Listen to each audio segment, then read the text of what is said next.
তো আল্লাহ পাক তাদেরকে কবুল করছে। এই ছেলেগুলোরে পাখির মতো গুলি করে হাসিনা সরকার মারে নাই। তারপর ওই মিথ্যাবাদী ইন্ডিয়া থেকে কল করে একজনের বলতেছে কি না, যদি মানুষ মারা যাবে এই জন্য আমি চলে আসছি।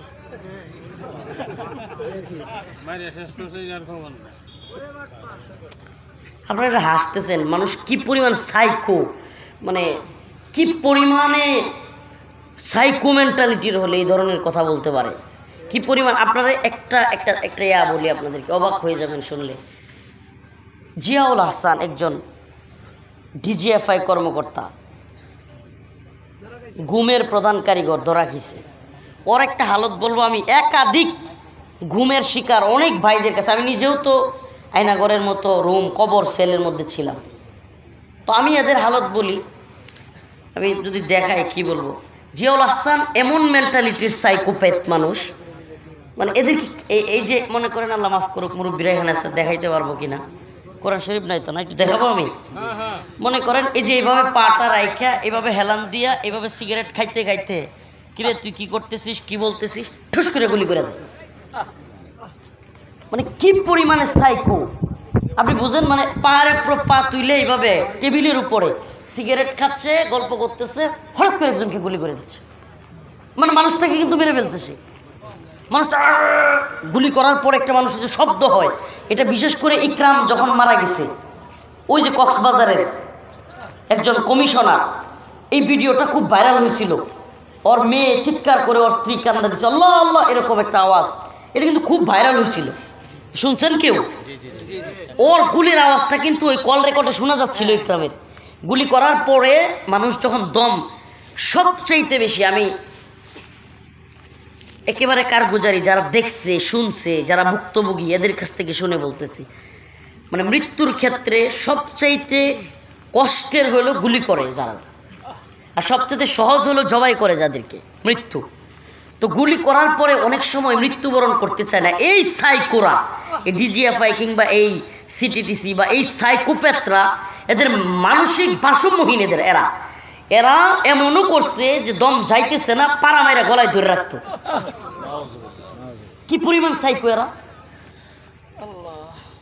মানে স্বাভাবিক মানুষের সেন্স থাকা অবস্থায় এগুলো পারবে না।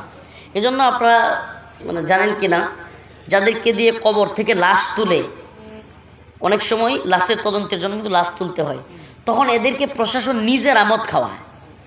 এটা জানেন আপনারা? নেশা করা। কারণ স্বাভাবিক একটা মানুষ লাশ টাইনে টুইনে তুলতে পারবে না। মানে এই জন্য সাইকো, মানে মেন্টালি এক ধরনের চেঞ্জ হওয়ার দরকার আছে। তা আপনি বলেন যে এই মানুষগুলো গল্প করতে করতে হাসতে হাসতে গুলি করে দিচ্ছে, এটা মানুষ তার সামনে করে গ্যাগ গ্যাগ করে চলে যাচ্ছে, এরপরে যখন মৃত্যু দেরি হচ্ছে, মানে আওয়াজ হচ্ছে, এই জন্য পা দিয়ে গলায় চাপ দিয়ে ধরে রাখতেছে, এদেরকে আপনি কি বলবেন?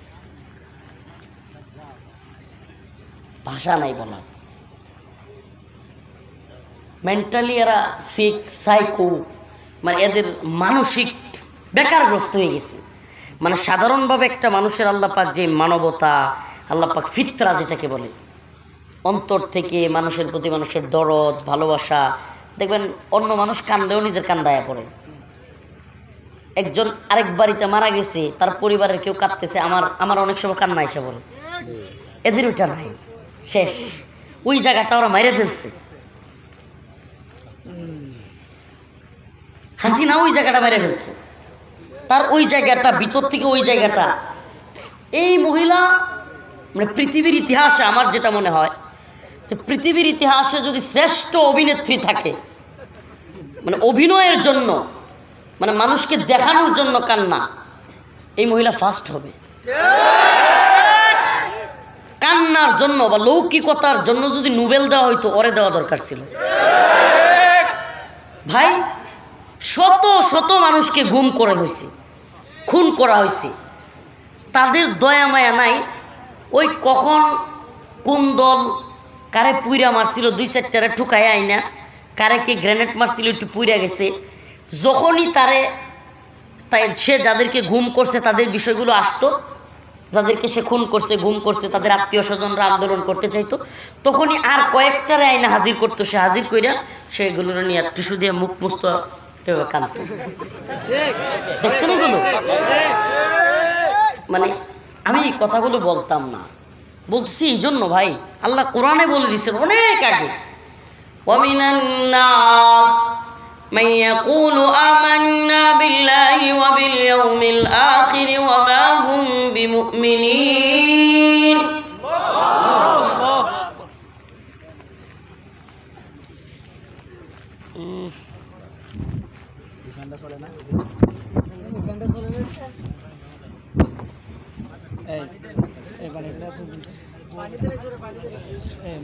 ঠিক আছে, গরমের সময় আমি প্রোগ্রাম এই জন্য করতে চাই না, আমার গরম ধরে ফেলে। আস্তে একটু হুজুর, একটু এদিকে 2-3 জন সরে গেলে মনে হয় ভালো হবে, ফ্যানের বাতাসটা। আমার শরীর গরমের সময় প্রোগ্রাম করতে চাই না, এই যে টান দিতে গেলে অনেক সময় মাথা ধরে ফেলে। যাক, যেটা বলতেছিলাম, খুব অল্প সময়ই কথা বলবো।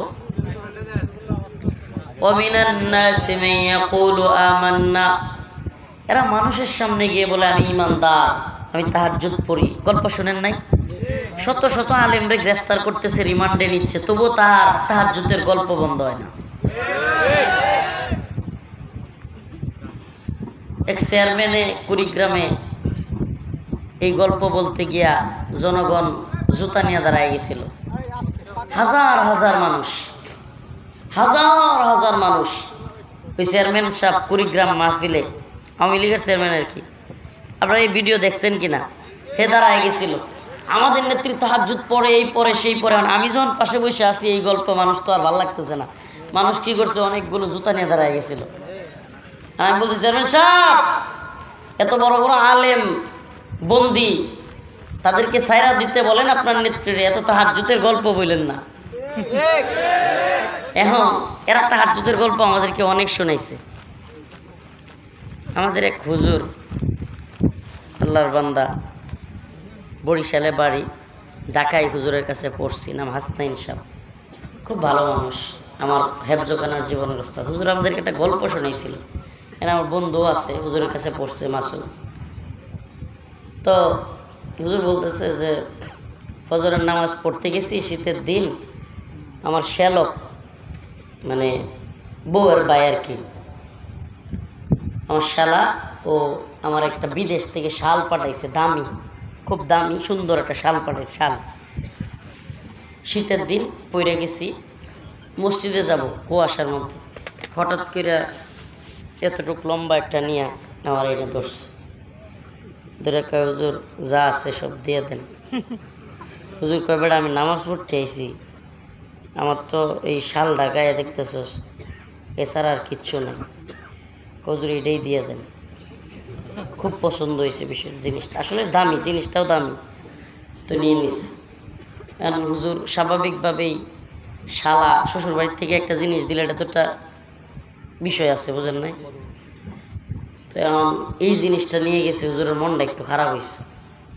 এখন হুজুরে চলে যাবে, হুজুর তো দিয়ে দিছে, এখন চলে যাবে। আবার আইসে, কয় হুজুর আপনার মুখ কালা কে? হুজুর কয় কি করবো? কয় হাসি দেন।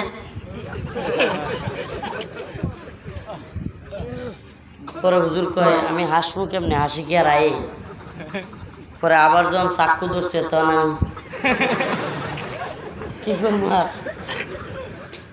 পরে হুজুরে জিগাইলো যে এই বেটা শাল তো নিলি, আবার আমার এইভাবে হাসাইলি, এটার কারণটা কি? হুজুর আমার বউ কয়ে দিছে, কারো মন খারাপ করে কিছু না নিতে। একটু মিলায়া দেখেন, এরা আমাদের শাইখুল হাদিস, ইবনে শাইখুল হাদিস সহ শত শত বাংলাদেশের প্রসিদ্ধ আলেমদেরকে নিয়ে গ্রেফতার করলো। এখন গ্রেফতারও করছে, রিমান্ডে নিছে, মারছে, গুম খুন সব করতেছে, আবার তাদের সামনে তাহাজ্জুদের গল্পও বলতে হবে। কোন তো কারবারটা, সব কিছু করতেছে, মারতেছে, আবার আমাদের কি বলতে হবে? জয় তাহাজ্জুদের জয়, জয় কোরআন তিলাওয়াতের জয়, মানে এডিও করছি। তাহলে ওইটার সাথে এরা মিলান, চুরি তো চুরি, আবার সিনাজুরি, তাই না? ফালা তাহসাবান্নাল্লাহা গাফিলান আম্মা ইয়ামালুয যালিমুন।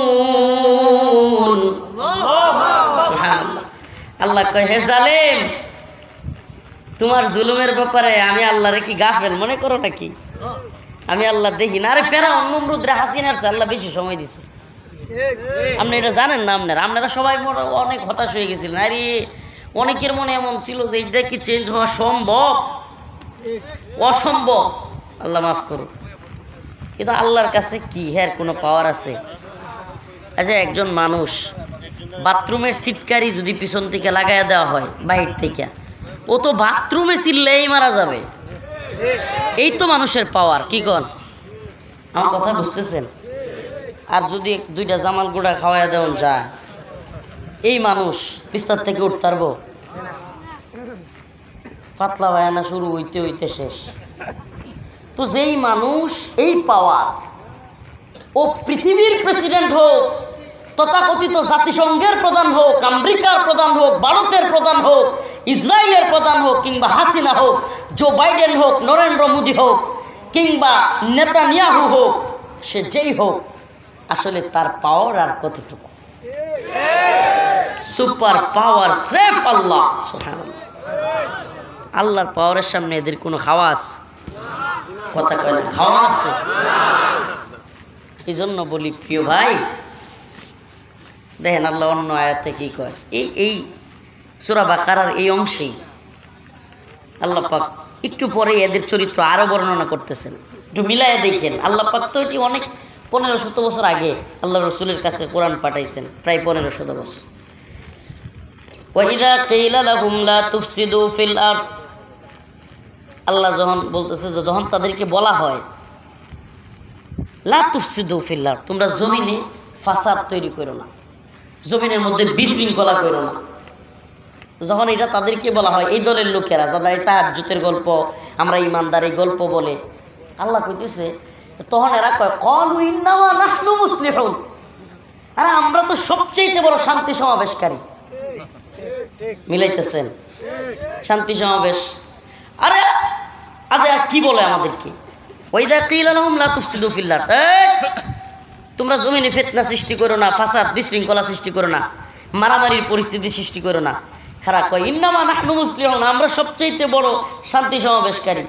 কে দেখেন না আমরা রাডি, রড, বাঁশ, হেলমেট, বন্দুক, এই তরবারি, এটা নিয়ে আমরা শান্তি সমাবেশ করি, দেখেন না? এরা সবচেয়ে বড় শান্তি সমাবেশকারী। কি লয়ে শান্তি সমাবেশ করে? রড, রামদা, পিস্তল, হেলমেট, এটি নিয়ে তারা কি কয় যে আমরা নৈরাজ্যের বিরুদ্ধে শান্তি সমাবেশ। মিলছে নি?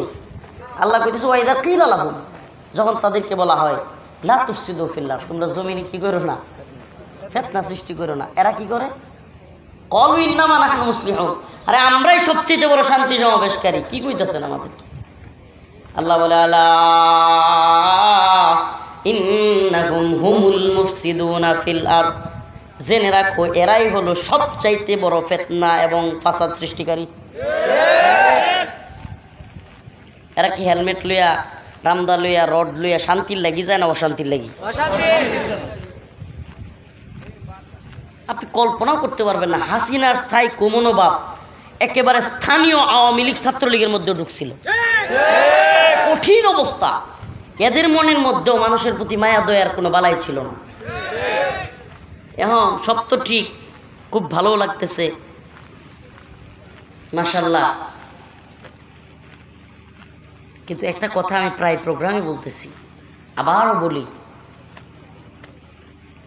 নতুন করে কেউ যেন জালেম তৈরি না হয়, এটা খুব সাবধান।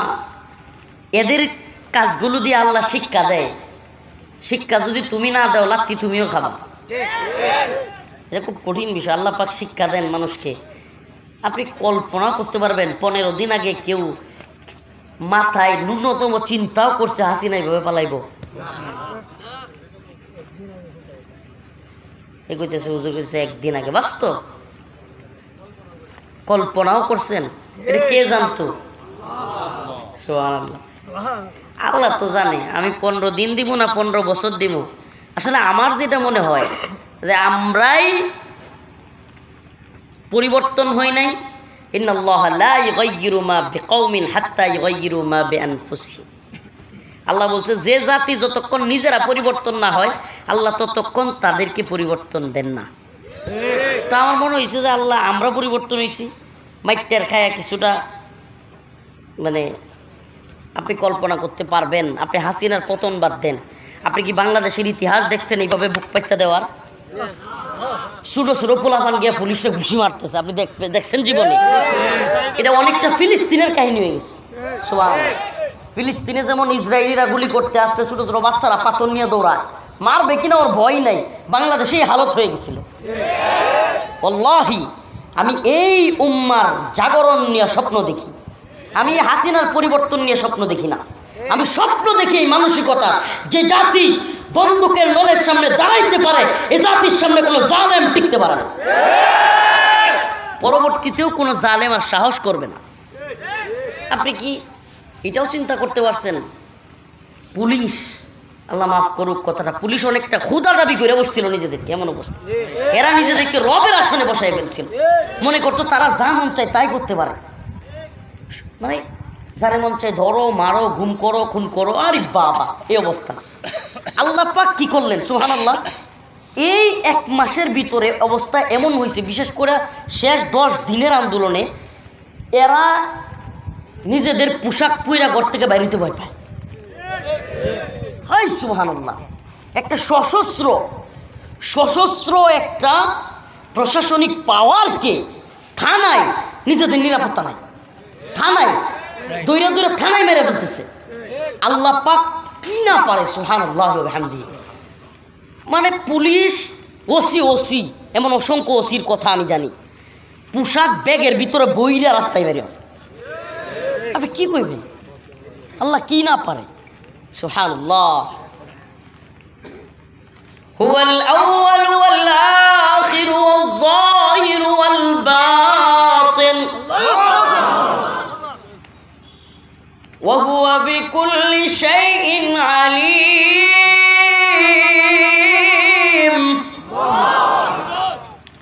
কুলিল্লাহুম্মা মালিকাল মুলক তুতিল মুলকা মান তাশা ওয়া তানজিউল মুলকা মিম্মান তাশা ওয়া তুইজ্জু মান তাশা ওয়া তুযিল্লু মান তাশা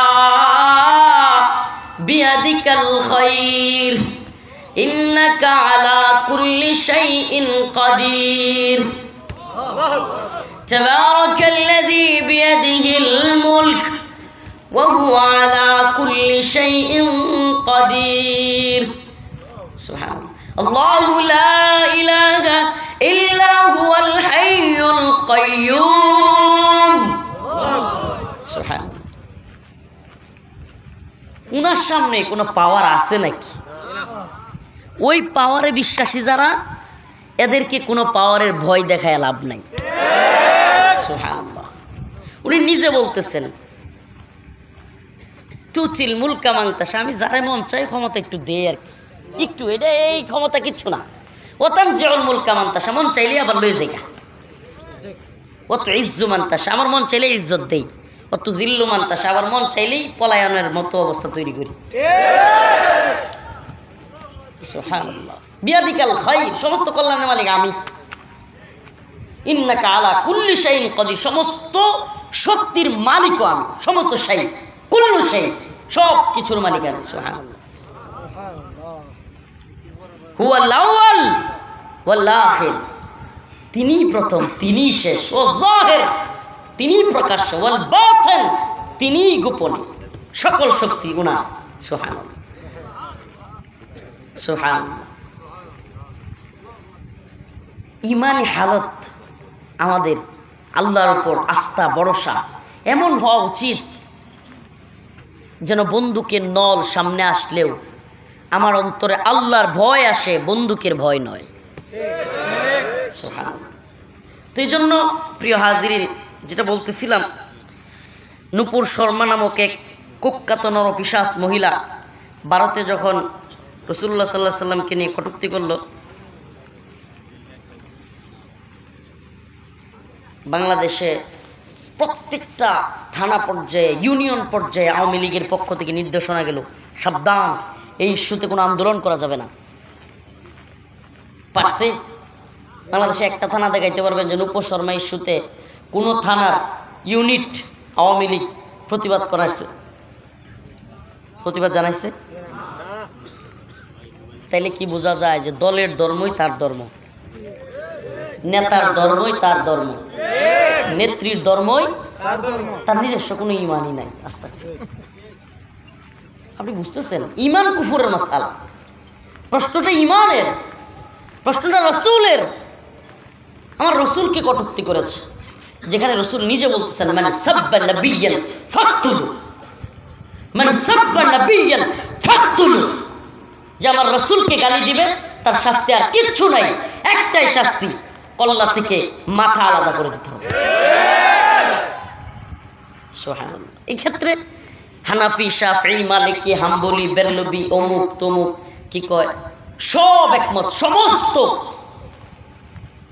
মুহাদ্দিসিন কেরাম, সমস্ত ইমাম একমত, রাসূলকে গালি দিলে তার শাস্তি কি? ওয়াজিবুল কতল। এই ব্যাপারে সবাই একমত। একটু ইখতিলাফ যেখানে আছে, কেউ কেউ বলেন, সুবহানাল্লাহ, ইমামদের কেউ কেউ বলেন তার তওবাও কবুল করা হবে না, তাকে মৃত্যুদণ্ড দেওয়া হবে। আল্লাহ তওবা কবুল করলে তারা আখিরাতে মাফ করবেন, দুনিয়ায় মাফ নাই। হাই হাই, কি কঠিন কথা। এই ইস্যুতেও ছাত্রলীগ, আওয়ামী লীগ দলীয় ব্যানার থেকে সে কি পারবে? পারছে? পারে নাই। কিন্তু দেখেন, যখনই ফিলিস্তিনি ইস্যু আসলো, যখনই ফিলিস্তিনি ইস্যু আসলো, উড়ে বাবা রে বাবা, ছাত্রলীগ ঢাকা শহরে বিরাট বড় আন্দোলন ইসরায়েলের বিরুদ্ধে। আপনারা কি মনে করছেন এটা কি মুসলমানদের প্রতি ভালোবাসা? আরে না, এটা সূক্ষ্ম রাজনীতি। আপনাদেরকে বলে যাই, ইসরায়েল ফিলিস্তিনে হামলা করেছে, ইসরায়েলের পক্ষ হলো আমেরিকা। ইসরায়েলের পক্ষে কে? কারণ আমেরিকার বিরোধিতা করার জন্য বাংলাদেশের ছাত্রলীগ, আওয়ামী লীগ ফিলিস্তিনের পক্ষ নিচ্ছে। কার বিরোধিতা করবে? আমেরিকার। আমেরিকার। প্রিয় হাজিরিন, এখন আমি প্রশ্ন করতে চাই, ভারত ইস্যুতে আওয়ামী লীগ ইমানের দাবিতে কথা বলেনি, ছাত্রলীগ কথা বলেনি। দলের ধর্ম তার ধর্ম হয়ে গেছে, দলের ইমান তার ইমান হয়ে গিয়েছে, নেতার ইমান, নেত্রের ইমান তার ইমান হয়ে গিয়েছে। আমার প্রশ্ন তোমাদের কাছে, সামনে যদি সাপের মাথা হলো আমেরিকা, বিশ্বের সবচাইতে ইসলামের বড় শত্রু, ভয়ঙ্কর শত্রু হলো আমেরিকা, আমেরিকা ইস্যু যদি সামনে আসে ইসলামের প্রশ্নে, বাংলাদেশে আলেমরা ডাক দেয়, বিএনপির ভাইরা পারবেন না আমেরিকার বিরোধিতা করতে? কথা কি বুঝা কইেন? কিন্তু দলীয় ব্যানার থেকে দলীয় নেতারা, দলীয় নেতা নেত্রীরা জীবনেও আপনাকে করতে দিবে না। এটা রাজনীতি যারা বুঝে না হুজুকে বলবে। আপনি আপনার জায়গা থেকে আলহামদুলিল্লাহ যে ঠিক আছে, দল না করুক আমি যাবো, ওইটা ভিন্ন বিষয়। কিন্তু দলীয় ব্যানার থেকে হবে কি না, কঠিন। এটা খুব কঠিন রাজনীতি যারা করে। এই জন্য আমি বলি ভাই, ইমানের জায়গায় ক্লিয়ার থাকবেন। এই সমস্ত রাজনীতিতে জড়াচ্ছেন, ইমানটাকে বাঁচাইতে পারবেন কিনা এটা বুঝে নিয়ে। দলের ধর্ম যেন আপনার ধর্ম না হয়, দলের ইমান যেন আপনার ইমান না হয়, আপনার ইমান যেন আল্লাহর উপরে হয়, দলের উপরে না। কথা কি কঠিন হয়ে যাচ্ছে নাকি? আল হাক্কু মুররুন, সত্য কথা একটু তিতা হয়, আর আমি একটু তিতা বেশি করি। কিন্তু এটা মনে রাখবেন, তিতা কিন্তু গ্যাস্ট্রিকের জন্য ভালো, পেট ক্লিয়ার করবে, আপনার ইমান ক্লিয়ার করবে ইনশাআল্লাহ, আপনার ইমান ক্লিয়ার করবে। তাগুত কি, ইমান কি, কুফর কি, লা ইলাহা ইল্লাল্লাহ মানে কি, এটা বুঝতে আপনাকে সাহায্য করবে। লা ইলাহা, আল্লাহ আগে নিজেকে মানার আগে কালিমার মধ্যে প্রথমে বলতেছেন আগে অস্বীকার করো যে আমি ছাড়া কেউ মাবুদ নাই। এই মাবুদ মানে কি? আমার আল্লাহর কথার বিরুদ্ধে আমার ভাইয়ের কথা গেছে, আমার ভাইয়ের কথা যদি আমি মানি, আল্লাহর কথার বিরুদ্ধে আমি আমার ভাইকে মাবুদ বানাইছি। আমার বাবার কথা আল্লাহর বিরুদ্ধে গিয়েছে, আল্লাহরটা না মাইনা বাবারটা মানলে বাবাকে আমি রব মানাইছি। আমার নেতার কথা আমার আল্লাহর বিরুদ্ধে গেছে, আমার আল্লাহরটা না মাইনা নেতারটা মানছি, নেতারে কি বানাইছি? হ্যাঁ, আমার আল্লাহর কথা আমার দলের বিরুদ্ধে গেছে, কোরআনের কথা আর আমার দলের কথার মধ্যে পার্থক্য হয়ে গেছে। দলের কথা আল্লাহর কথার সাথে মিলতেছে না, আল্লাহর কথার বিরুদ্ধে চলে গেছে। এখন দলের কথা মানলে দলকে আমি কি বানাইলাম? আমি কি বুঝাইতে পারতেছি না নাকি? আরে ভাই, আল্লাহর কথা বাদ দিয়া যদি আপনি গায়রুল্লাহর কথা মানেন, তাহলে গায়রুল্লাহকে আপনি আল্লাহর স্থানে বসালেন কিনা? তাইলে আপনার ঈমান থাকলো? এই জন্যই তো বলছিলাম আর কি, যে ইসলামের বিরুদ্ধে গেলে মানি না। কিন্তু মাঝখানে শব্দটা একটু করা হয়ে গেছিল।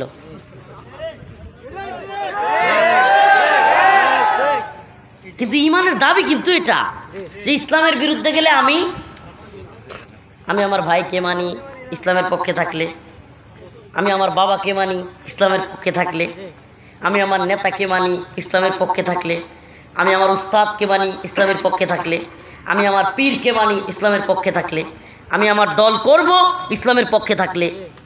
কিন্তু এটার উল্টা হলে, ইসলামের বিরুদ্ধে আল্লাহর বিরুদ্ধে অবস্থান নিয়ে গেলে, তখনও যদি বলেন আমি আপনারে মানি, তাইলে ওরে মানলেন আল্লাহরে বাদ দিয়া, তার মানে আপনার ঈমান চলে গেছে। কারণ আপনি ঈমান আনছেন আল্লাহর উপরে না আপনার দলের উপরে, আপনি ঈমান আনছেন আল্লাহর উপরে না আপনার নেতার উপরে। ঈমান থাকে মিয়া? আল্লাহ পাক আমাদের সবাইকে খাঁটি ঈমানদার হওয়ার তৌফিক দান করুন। মাঝে মাঝে মাথায় চিলিক দিতেছে, খুব ব্যথা করতেছে। গরমের দিন প্রোগ্রাম করা খুব মুশকিল, তবু করতে হয় মানুষের চাপাচাপিতে। আপনারা আমার জন্য দোয়া করবেন। আরেকটা একটা কথা বলে যাই, এই কাঠ যে ডইলা ডইলা সুজা করে, এটা কি কর? আমরা নেত্রকোনায় তো রান্দা কয়, রান্দা আতুর বাড়াল রান্দা, এই তো রান্দা চিনুননি? এক লোক নিয়ত করছে খুব সুন্দর একটা আলিশান চেয়ার বানাইব। কি বানাবে? আলিশান একটা চেয়ার বানাবে নিয়ত করছে। একেবারে বাছাই কইরা কয়েক এলাকা খুঁজে একটা মিস্ত্রি নিয়ে আসছে। মিস্ত্রি অনেক চেষ্টা করছে, ভালো চেয়ার বানাইতে পারতেছে না, সমানই হয় না। যে বেটা চেয়ারটা বানাইবো আশা করে দিছে দমক, মিয়া এত বাছাই করে মিস্ত্রি আনলাম, চেয়ারই বানাইতে পারেন না, যান। হেরে বাদ দিছে। আরো দূর থেকে গিয়ে, মনে করেন শহর থেকে গিয়ে নিয়ে আসছে, ভাই আমার একটা ভালো চেয়ার বানিয়ে দিবেন, আমার খুব শখ। ওই লোক আয়া রান্দা দিয়া করছে, চেষ্টা করছে, পারে না। এই লোকেরও দমক দিছে, ধর মিয়া দূরের শহর থেকে আপনারা নিয়ে আসলাম, আপনি একটা চেয়ারই বানাইতে পারেন না সুন্দর করে। এবার দেশের বাহির থেকে নিয়ে আসছে একজন, নিয়ে আসা মনে করেন নোবেল বিজয়ী করে লিয়ে আইছে। এখন চেষ্টা করতেছে সুন্দর একটা চেয়ার বানানোর জন্য, করার জন্য, কিন্তু হয় না। কি হয় না? রান্দা যতই ডলে চেয়ার সমান হয় না। হঠাৎ করে এক বিচক্ষণ লোক রান্দাটা এইভাবে উল্টাইছে, উল্টা সাইডটা উল্টায় দেহে এটাই তো সমান না। হাই হাই, এটা দিয়ে কেমনি সমান হইব, সুজা হইব, সুন্দর হইব? মুসলমান একটু বুঝবার চেষ্টা করেন। মিস্ত্রি যত পাল্টান, বেগম খালেদা জিয়া থেকে শেখ হাসিনা কিংবা তাকে পাল্টায় আরেকজন, মিস্ত্রি যতই পাল্টান, যদি রান্দা না পাল্টান, আপনার চেয়ার, আপনার সমাজ, আপনার রাষ্ট্র সুন্দর হবে না। মিস্ত্রি পাল্টাবে লাভ নেই, রান্দাই তো সুন্দর না। রান্দা বুঝেন? এই সিস্টেম, রান্দা হলো এই সিস্টেম, এই তথাকথিত ডেমোক্রেসির, এই তথাকথিত এই গণতন্ত্রের সিস্টেমটাই আপনি বুঝতেছেন। একজন শাইখুল হাদিস সাহেবের ভোট আর একজন সুরের ভোট সমান, এটাই তো একটা বড় বৈষম্য। এ ভাই, এ কেন্দু আর একজন বাটপারের ভোট, এ কি বলে একজন চোর ডাকাতের ভোট, আরেকজন নেত্রকোনার সবচেয়ে বড় আলেম আল্লামা আব্দুল কাইয়ুম হাফিজাহুল্লাহ, উনার ভোট সমান নাকি কম বেশি? সমান।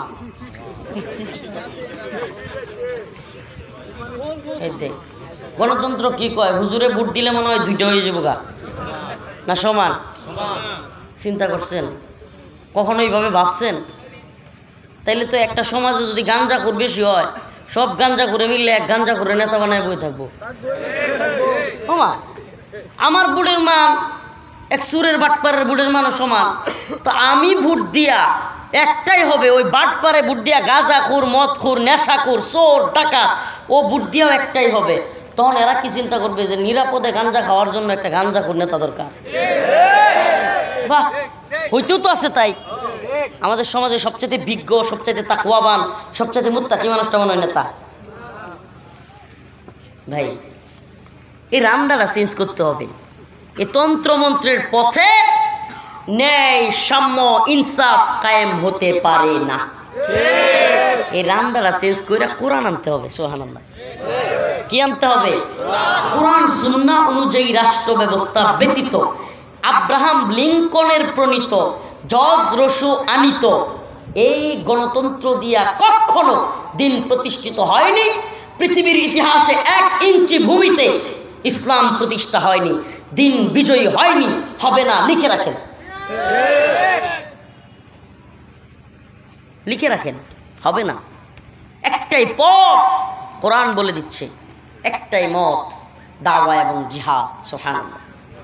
এই পথে ছাড়া মুসলিমদের বিজয়। আপনি দেখেন না, সোভিয়েত রাশিয়া, মুরব্বীরা যারা আছেন সোভিয়েতের ইতিহাস মনে আছে, 90-এর দশকের কথা। আমরা তো ইতিহাস পড়িয়া জানছি, আপনারা তো সরাসরি জানার কথা। সোভিয়েত এত বেশি প্রভাবশালী ছিল ওয়ার্ল্ডে যে একটা কথা প্রচলিত ছিল যে সোভিয়েতের সূর্য অস্ত যায় না। মানে হলো সোভিয়েত এতগুলো দেশ দখল করে রাখছিল যে কোনো দেশে সূর্য থাকতই। পৃথিবীর কোনো না কোনো জায়গায় কিন্তু এখন দিন, এটা জানেন? তো এই জন্য বলতো সোভিয়েতের সূর্য অস্ত যায় না।